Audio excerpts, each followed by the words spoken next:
As the final piece of your First Things First program, we want to talk about something that's really important to our business, which you really almost never hear anywhere else in any other type of career. And you're going to hear people asking you if you have found your why. What is your why? What are you really doing the business for? See, on many jobs, we're used to having a 9-to-5 job, and on a job, you're told what you're supposed to do, and you do it. And if you don't do it, you get written up or you get fired. Over here, it's different. We're our own boss. There's no one to fire you. Certainly, you're not going to fire yourself. And the things that you need to do are up to you. You know, I always tell people the hours are flexible, but not optional. You've still got to do the work. And the best thing about network marketing for many, many people above and beyond all the other great things is that you can do anything you want whenever you want. That's the very best thing.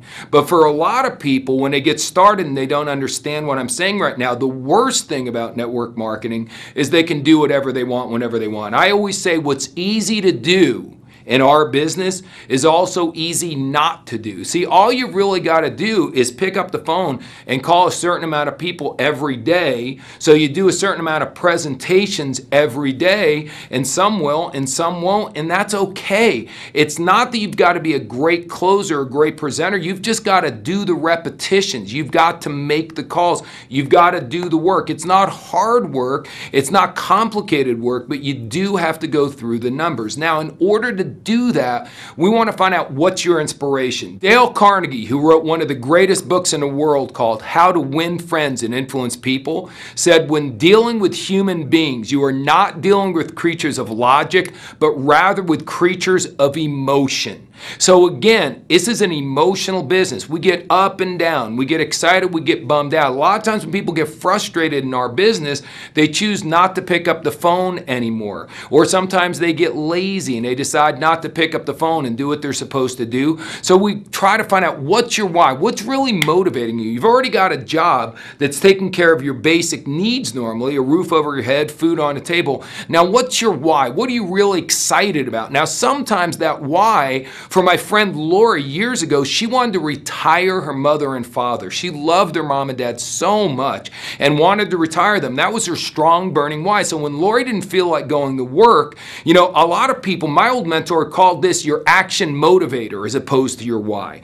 What is going to drive you to action? What's going to make you take action when you really don't feel like taking action, if you get what I'm saying? Lori, it was because she wanted to retire mom and dad. So when she didn't feel like doing things, she did it anyway. So many people don't feel like going to the gym, so they don't go. They don't feel like doing this or that, so they don't do it. They don't have the discipline. Here's a key to success in anything in life. If you only do what you're supposed to do when you feel like doing it, you're not going to succeed. You've got to have something inside you. And Think and Grow Rich, Napoleon Hill talks about this. What's your white hot burning desire? Now, for some of you, you don't know what it is. Maybe no one's ever asked you what your why is. So understand that if you don't have a why when you're done with this video, if nothing pops into your mind, you're still allowed to make 3 sales on the left and 3 on the right and get a $100 cycle bonus. Some people don't develop their why for a while. For me, in the beginning, my why was so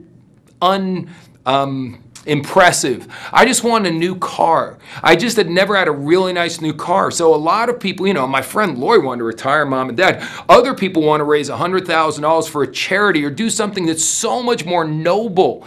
Many of your people will have a non-noble first goal, their why, something that's really getting them excited. So that's what you've got to ask yourself. What's going to get you excited to take action and do what you're supposed to do when you really don't feel like doing that? And the more that's something that really, really drives you, something that you're passionate about, something that you just absolutely get excited about, then you are in perfect shape. Because then, even though the work you're doing every day may not be the most fun or desirable, it'll become secondary because you're focusing on what the prize is going to be. You're not focusing on what the price is you're paying in order to get what you want. You're focusing on the prize. You're focusing on your why. So, what's your why?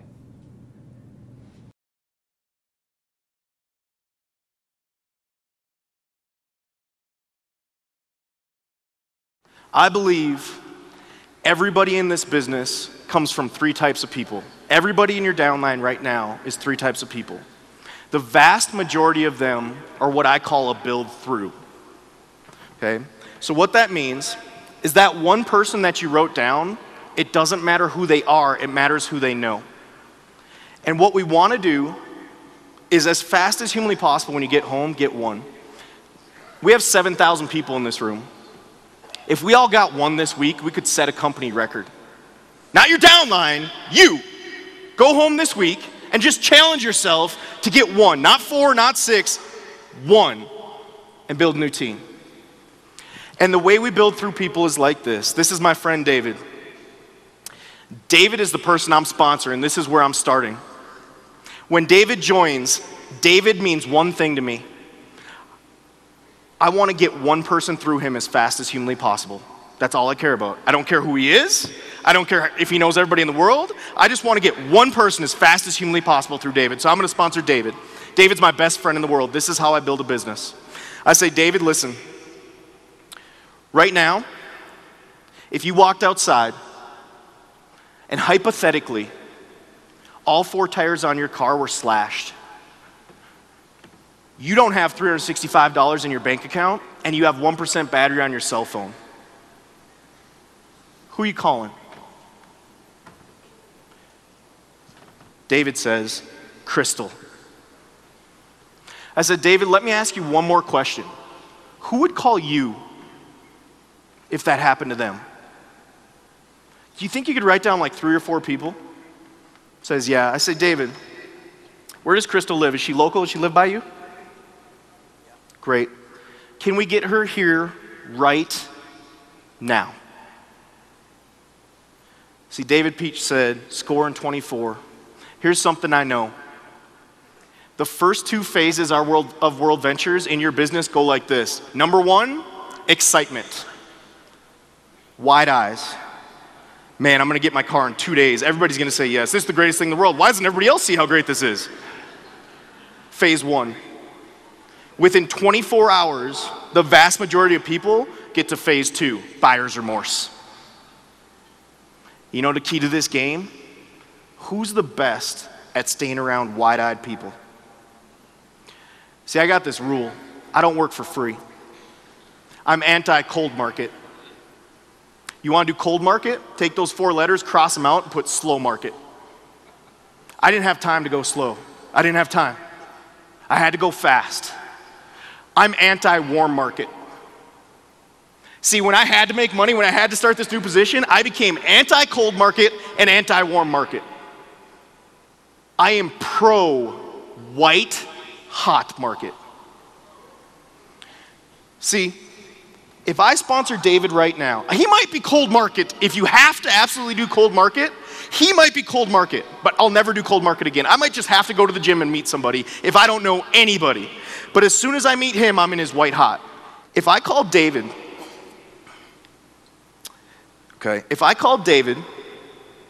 and Crystal, hopefully that goes back, Crystal is his best friend in the world. And within 24 hours, while David is still excited, I literally go with him and I show Crystal. What do you think our closing ratios could be? I believe in my heart I get 8 out of 10. On the spot. Has nothing to do with my presentation, has nothing to do with the product, has nothing to do with the company. You know what it has to do with? The credibility and the excitement of the person who invited them.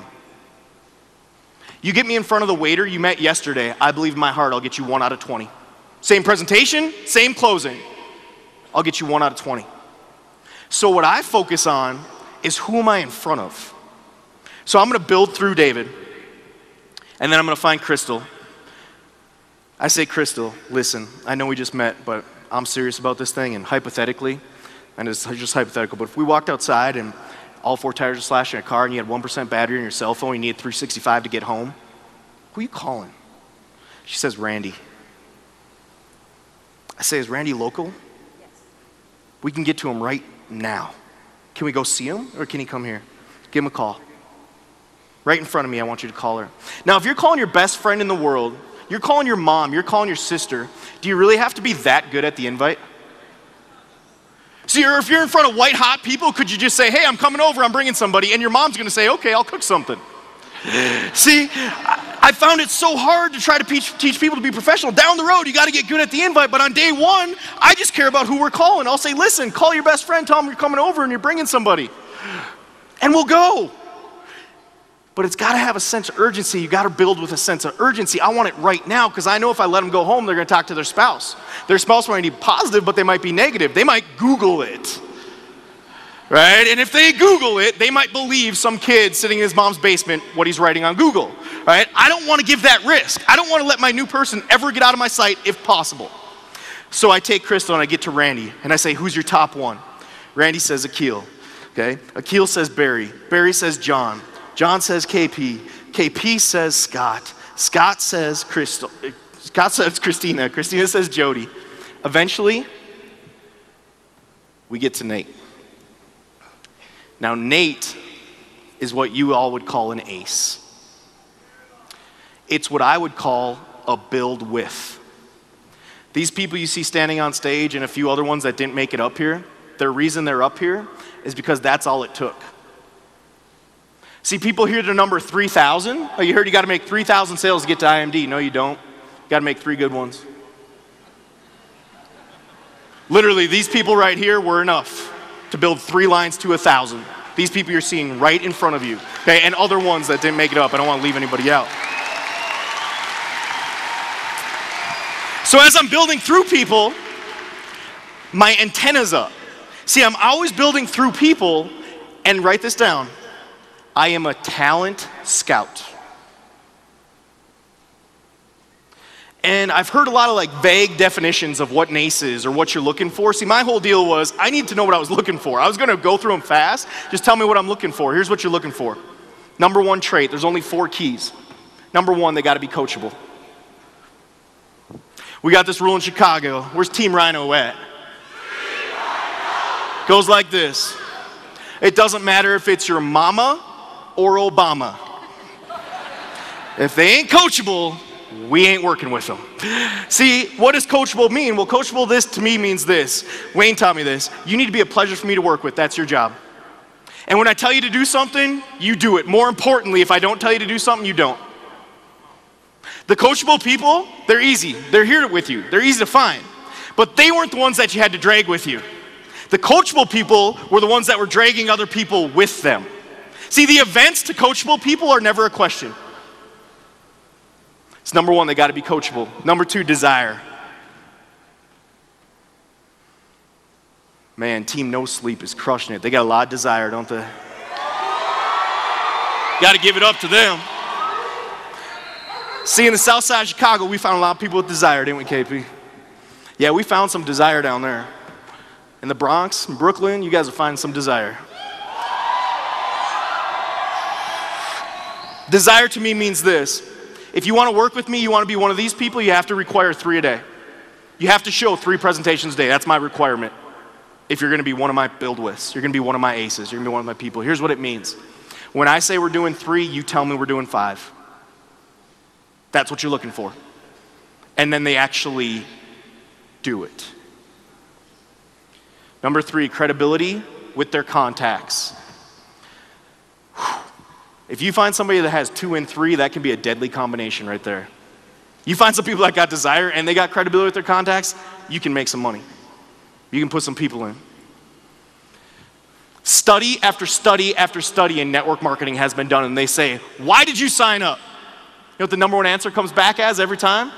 The credibility of the person sitting next to me who invited me to see it. The hardest people to cut off on your team are the ones that have 1 and 2 but not 3. See, the rule is you don't work for free. And what happens is when people have desire and they're coachable, you'll do a lot of presentations with them and nobody will sign up. They're the hardest people to cut off. But I didn't have a lot of time, see? I could only work with the people that deserved it, not the people that needed it. And I love those people. Again, don't get me wrong. If I have a team of 28,000, 27,990 of them don't have all 4 of these characteristics, and I still love every one of them. I just can't spend my one-on-one time with them. I'm not going to move in with them. Last one, toughness. I can't work with weak people. That's why I like hanging out with you. See, here's what I know happens. Over and over and over again, people tell you no. People tell you you're an idiot for coming here and spending your money this weekend. And no matter how many times when you leave your first training, we tell you, hey, don't go throw up on your friends. Don't go try to tell them all about the business. What did you do? Yeah, you know what? So did the people who weren't here. That people that aren't here right now, they went and threw up on their friends too. And when they hosed them with information, you know what their friends did to them? They smacked them the same way they smacked you. You know what they did? They went home and took a nap. You know what you did? You came back for more. I can work with that.